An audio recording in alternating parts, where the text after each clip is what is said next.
After your organization sits down and documents their risk assessment, the question might be asked, so what? What do we do with this? And really the purpose of Common Criteria 3.2 is to look at how you used your risk assessment in order to make choices about how those risks are going to be managed. For example, you'll have a meeting where you discuss your risks and you'll decide we're going to accept this risk or we're going to avoid this risk.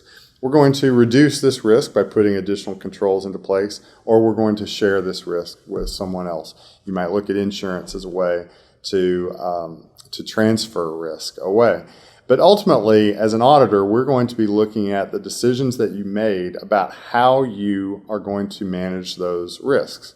And having it documented in your risk assessment is a very important place to start.